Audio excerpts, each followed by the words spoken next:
Behind struggling Trump, Republicans are fighting to keep the Senate. Washington, Donald Trump is not the only Republican threatened by the November 3 U.S. election. Weighted down by its bad polls, the party is scrambling to save Republican senator seats and retain a majority in the upper house. I am optimistic, Democratic Senator Chris Coons, a close ally of White House candidate Joe Biden, told AFP. I think if elections were held today, Democrats would take control of the Senate.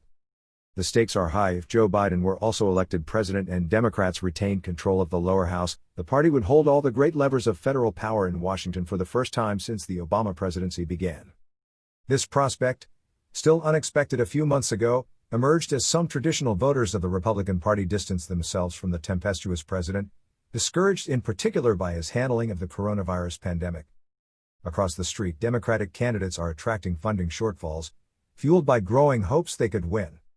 Even South Carolina Senator Lindsey Graham, a party figure and close to Donald Trump, sees his political life jeopardized by a lesser-known rival, Jamie Harrison, who smashed all Senate records with $57 million in the third quarter.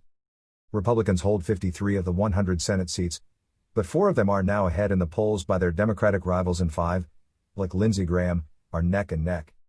If the Democrats grab 3 seats in the White House, they could regain control of the Senate, since Vice President-elect Kamala Harris could then, under the Constitution, vote to tie a 50-50 vote.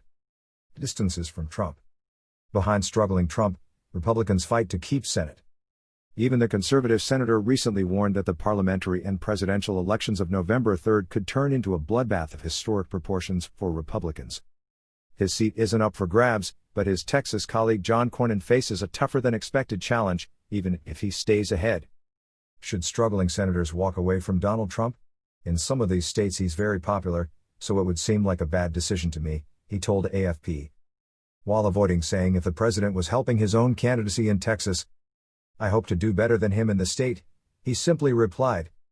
Republican senators from Arizona, Colorado and Maine have been struggling for months, and try to distance themselves from Donald Trump.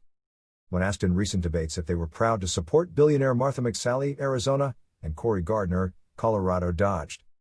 I am proud to fight for Arizona every day, said the senator and former fighter pilot, who is 8 points behind Democratic candidate and former astronaut Mark Kelly. Behind struggling Trump, Republicans fight to keep Senate.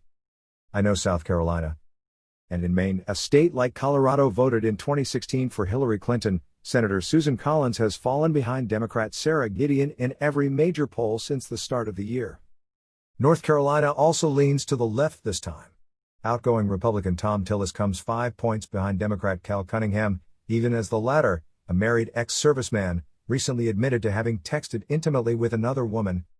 Even more surprisingly, Republican senators from states like Iowa, Georgia, South Carolina and Montana are neck and neck with their rivals.